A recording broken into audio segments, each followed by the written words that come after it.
प्रिय छात्रों नमस्कार। पौधार ग्रुप ऑफ एजुकेशन की ओर से चलाई जा रही ऑनलाइन क्लास में आपका स्वागत है। देखिए अध्याय 13 जो अपन पढ़ रहे हैं, अध्याय 13 उसमें आपका कुछ कोर्स कम किया गया है। जो आकृति अपन पढ़ रहे हैं पृष्ठीय क्षेत्रफल एवं आयतन, जिसमें आपकी थी घन, घनाभ, बेलन, शंकु, गोला के पृष्ठीय क्षेत्रफल और एवं आयतन थे। अब आपके सिलेबस में रहा है घनाभ एवं घन का पृष्ठीय क्षेत्रफल एवं आयतन। तो शंकु, गोला ये आपके से हटा दिया गया है, कोर्स कम किया गया है समय अभाव के कारण। तो जिसमें आपकी प्रश्नमाला रह गई हैं प्रश्नावली 13.1 जो अपन करा चुके हैं, और दूसरी बची है आपकी 13.5। बाकी सभी हटा दी गई हैं इसमें से 13.5, जिसके अंत ये तो अपन ने पढ़ ली है घनाभ का एवं घन का पृष्ठीय क्षेत्रफल। आज हम पढ़ रहे हैं घनाभ का आयतन। घनाभ का आयतन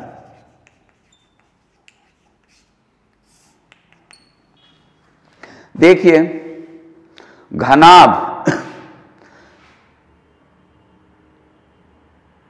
कि आपको उदाहरण बताए थे, जैसे ये अपना डब्बा है, इसमें कितना पानी भरा जा सकता है, कमरा है जिसमें कितनी हवा भरी हुई है, ये या कोई सॉलिड आकृति है तो उसमें कितना धातु लगा है, वो उसका आयतन कहलाता है। तो किसी भी आकृति का आयतन उसके आधार पर निर्भर करता है। तो सबसे पहले होता है आधार का क्षेत्रफल को हम यदि ऊंचाई से गुणा कर दें तो घनाभ का आपको आयतन प्राप्त हो जाएगा। अब घनाभ यानी ये डब्बा है तो इसका पैंदा देखिए, आधार इसमें कौन कौन सी नाप है, एक तो लंबाई और एक चौड़ाई। तो आधार का क्षेत्रफल, आधार कैसा है इसका, आयताकार है, आयत का क्षेत्रफल हो गया लंबाई गुणा चौड़ाई गुणा ऊंचाई। घन इकाई, घन इकाई। देखिए अंग्रेजी में लंबाई को लेंथ कहते हैं, तो LBH, लंबाई गुणा चौड़ाई गुणा ऊंचाई, लेंथ, ब्रीड्थ और हाइट। घन इकाई, घन इकाई। अब हम घन का आयतन देखें। घन, घन का आयतन, घन में लंबाई, चौड़ाई और ऊंचाई तीनों बराबर होती हैं। तो उस घनाभ को अपन क्या कहते हैं, जिसकी लंबाई, चौड़ाई और ऊंचाई समान हो जाएं, घन कहते हैं। तो घन में लंबाई, चौड़ाई तीनों बराबर होने पर प्रत्येक को क्या कहा जाता है, भुजा कहा जाता है। तो भुजा गुणा भुजा अर्थात भुजा क्यूब, घन इकाई इसका आयतन हो गया। तो ये दो सूत्र हैं, घनाभ का आयतन और घन का आयतन। अब हम इस पर आधारित सवाल लेते हैं, जिसका उदाहरण है आपका 11वां, एग्जाम्पल नंबर 11।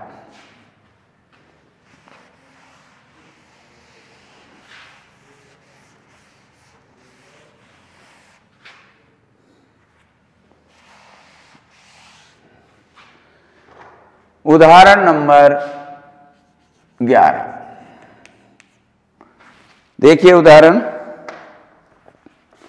एक खुले मैदान में 10 मीटर लंबी एक दीवार का निर्माण किया जाना था।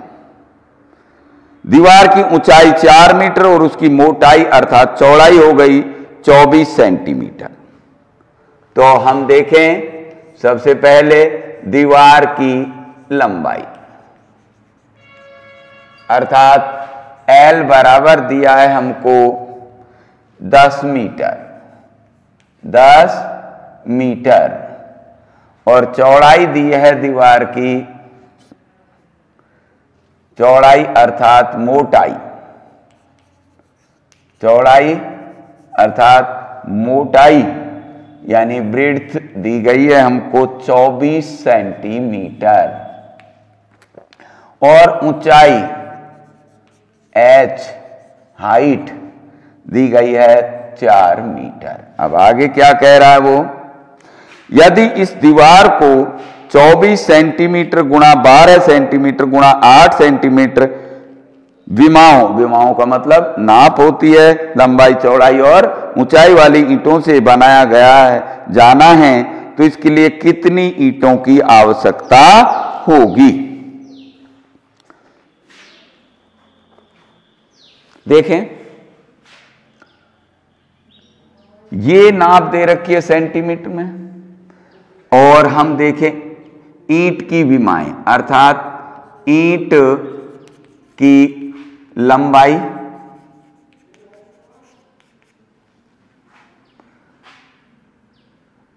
कितनी दी गई है 24 सेंटीमीटर, चौड़ाई कितनी दी गई है, ईंट की चौड़ाई 12 सेंटीमीटर और ऊंचाई दी गई है हमको 8 सेंटीमीटर। तो एक ईंट का आयतन, ईंट का आयतन लंबाई गुणा चौड़ाई गुणा ऊंचाई, अर्थात 24 गुणा 12 गुणा 8 सेंटीमीटर क्यूब। तो यहां पर भी अपन देखें 1 मीटर में कितने सेंटीमीटर होते हैं 100, तो 100 गुणा 10 करें तो 1000 सेंटीमीटर दीवार की लंबाई हो गई, चौड़ाई उसकी 24 सेंटीमीटर है ही, और ऊंचाई हो गई 400 सेंटीमीटर। किसी भी आकृति में अपन को, ये अपन पिछले उसमें देख रहे हैं कि आकृति घनाभ में अपन ने बक्से में संदूक रखनी है, दीवार में कितनी ईंटें लगनी हैं, तो कोई भी चीज की संख्या निकालते हैं तो बड़ी आकृति के आयतन में छोटी आकृति के आयतन का भाग दे दीजिए। ईंटों की संख्या, ईंटों की संख्या, ईंट किस में लगानी है हमको, दीवार में लगानी है। तो दीवार का आयतन, दीवार का आयतन बटे एक ईंट का आयतन, एक ईंट का आयतन। ईंटों की संख्या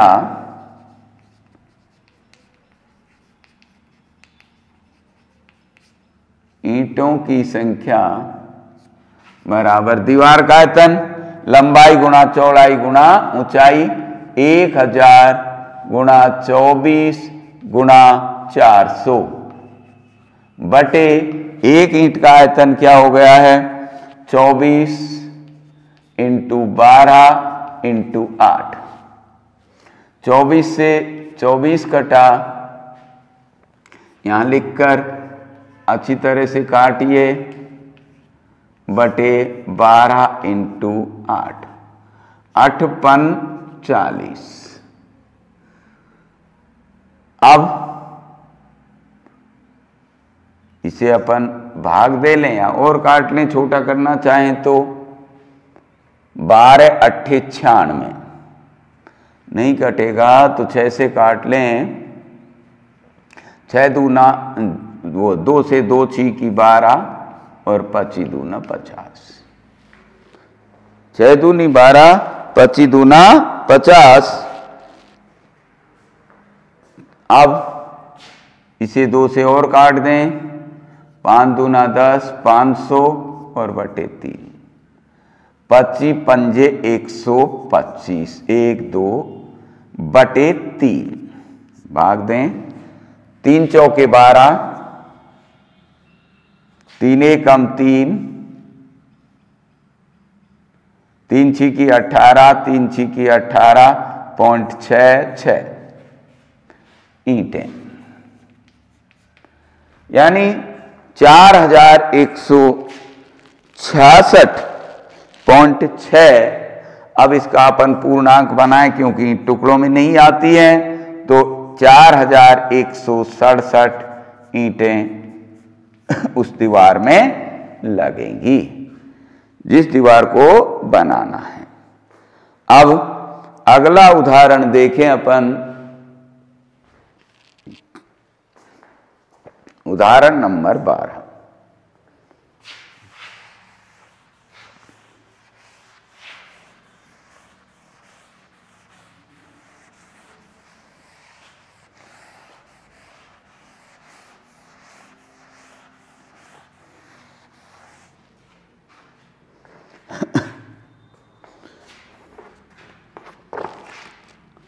एक बच्चा भवन ब्लॉकों से खेल रहा है। भवन ब्लॉक का मतलब होता है ईंटें पड़ी हुई होती हैं बड़ी बड़ी। उदाहरण नंबर 12, एक बच्चा भवन ब्लॉकों से खेल रहा है।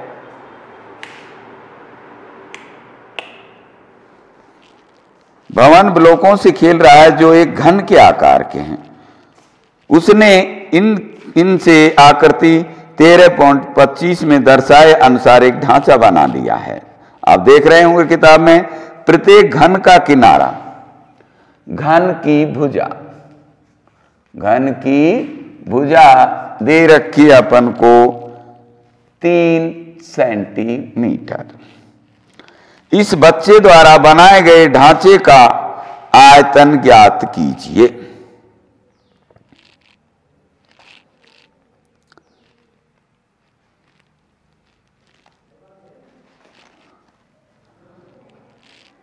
उस बच्चे द्वारा बनाए गए, इस प्रश्न को अधूरा छोड़ा, हाँ यस, तो प्रत्येक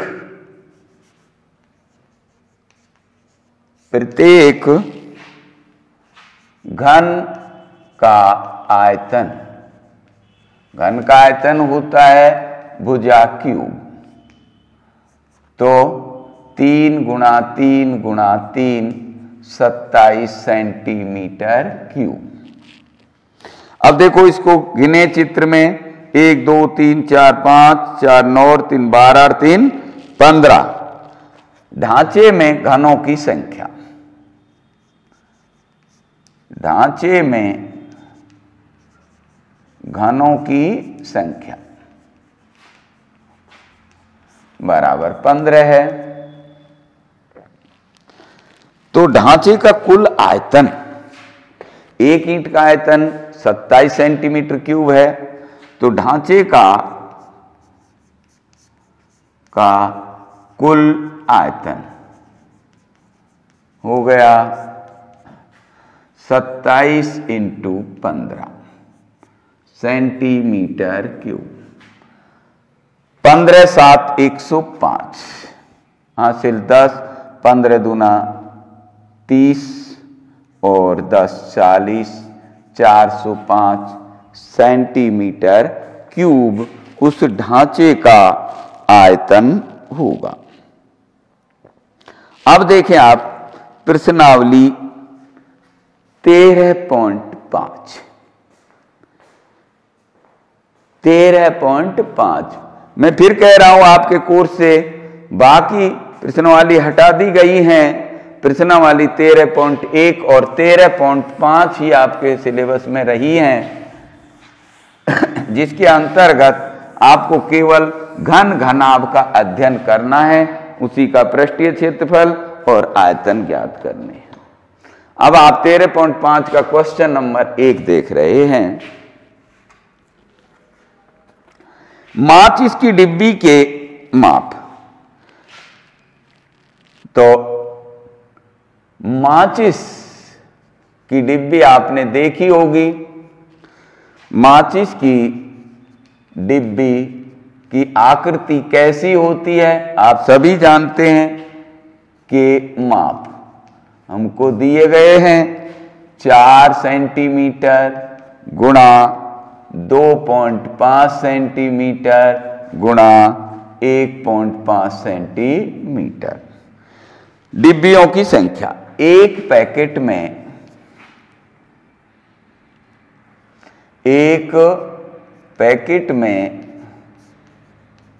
डिब्बियों की संख्या, एक पैकेट में डिब्बियों की संख्या कितनी है? 12 है। तो पूरे पैकेट का यानी पैकेट का आयतन पूछा है। देखिए डिब्बी की जो माप दे रखी है, लंबाई, ये चौड़ाई और ये ऊंचाई दे रखी है आपको। तो एक डिब्बी का आयतन, एक डिब्बी का आयतन हो गया लंबाई गुणा चौड़ाई गुणा ऊंचाई। तो 4 × 2.5 गुणा 1.5, 25 चौके 100 गुणा 1.5 सेंटीमीटर क्यूब। यहां एक के बाद पॉइंट लगा दिया, फिर 15 धाई के 150, एक के बाद फिर पॉइंट लगा दिए, कट गई सेंटीमीटर क्यूब, ये भी कट गई। तो आ गया 15 सेंटीमीटर क्यूब एक डिब्बी का। और एक पैकेट में कितनी डिब्बियां हैं? 12 हैं। तो एक पैकेट का आयतन, एक पैकेट का आयतन बराबर 12 × 15 सेंटीमीटर क्यूब। 15 दूना 30, हासिल 3, 15 और कम 15 और 3 18। तो उस पूरे जो कार्टून है, जो पैकेट है, उसका आयतन हो गया 180 घन सेंटीमीटर, 180 घन सेंटीमीटर। अब अगला क्वेश्चन देखें।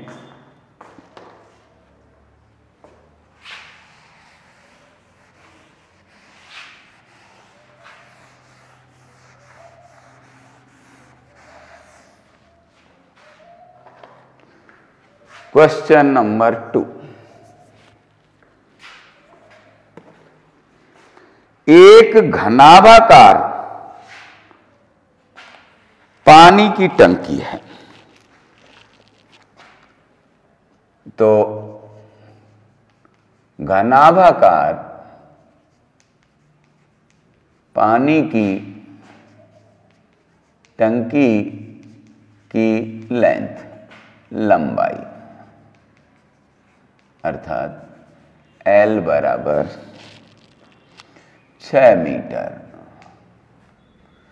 चौड़ाई यानी B बराबर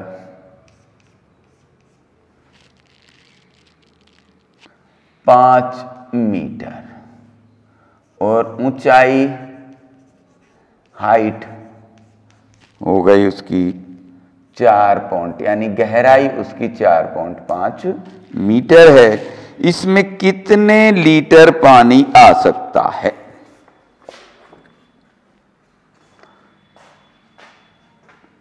घनाभाकार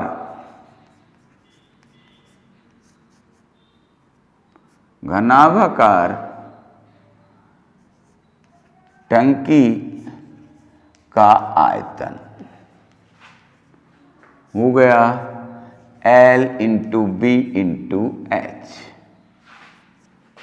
L 6 × 5 × 4.5 मीटर क्यूब, 6 पंजे 30 × 4.5 मीटर क्यूब।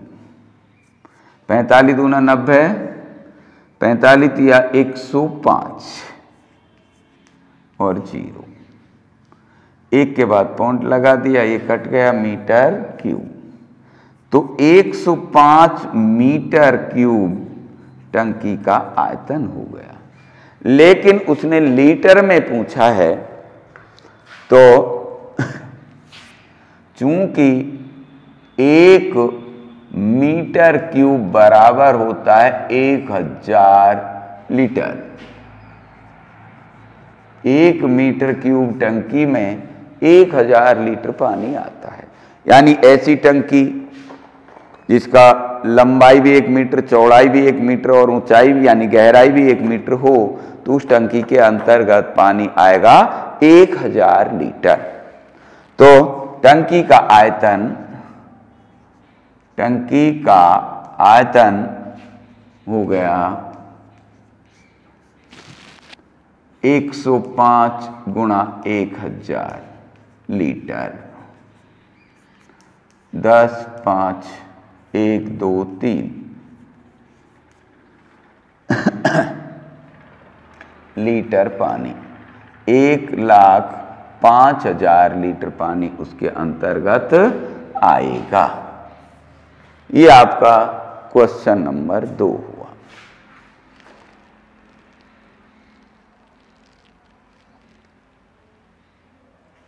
यस, अब हम देख रहे हैं क्वेश्चन नंबर 3। क्वेश्चन नंबर 3 देखें। एक घनाभाकार बर्तन है,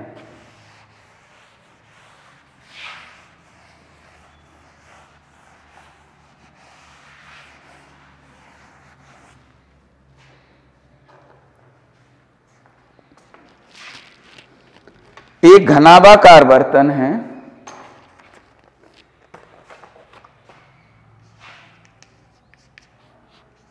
घनाभाकार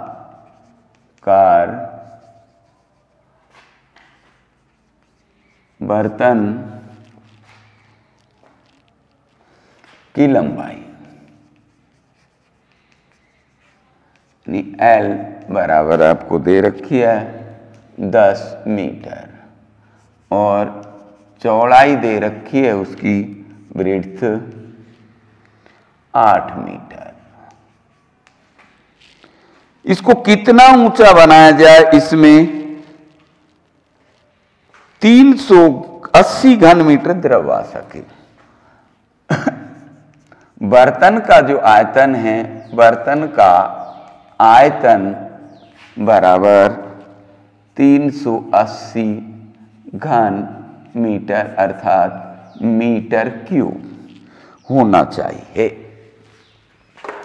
तो इसकी ऊंचाई को अपन ने मान लिया, बर्तन की ऊंचाई को क्या मान लिया, h मीटर। h मीटर, तो ऊंचाई बराबर बर्तन की ऊंचाई बराबर बर्तन का आयतन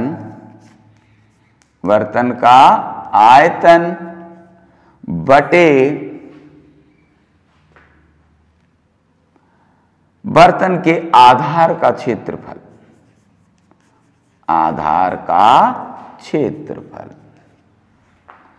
तो H बराबर बर्तन का आयतन 380, आधार का क्षेत्रफल हो गया लंबाई गुणा चौड़ाई 10 गुणा 8। 0 से 0 कटा, H बराबर 8 चौके 32, 4 बचे, पॉइंट लगा दिया, तो 4.5 मीटर उस बर्तन की ऊंचाई होनी चाहिए जिसका आयतन है 380 घन मीटर। अब है, देखें, 1 मिनट,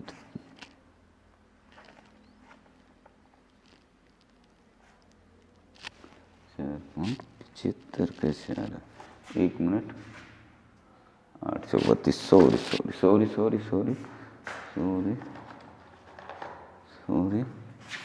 ओहो, H 8 चौके 32 पॉइंट, बचे कितने, 6, 8 7 56 8 40 4.75 मीटर। सॉरी, भाग देने में जल्दीबाजी से गलत हुआ।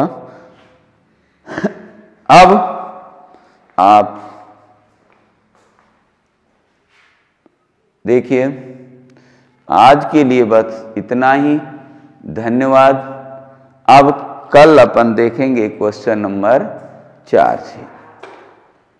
तो ध्यान रहे कि आपका कुछ सिलेबस कम किया गया है, कुछ सिलेबस को आप डाउनलोड कर लें और देखें, बीच बीच में से टॉपिक हटाए गए हैं। ये नहीं है कि आपके भाई प्रश्नों वाली सीधी हटाई गई हैं, सीधी हटाई गई प्रश्नों वाली है, 2-3 प्रश्नों वाली हैं जो सीधी हटाई गई हैं। तो आप करते रहिए।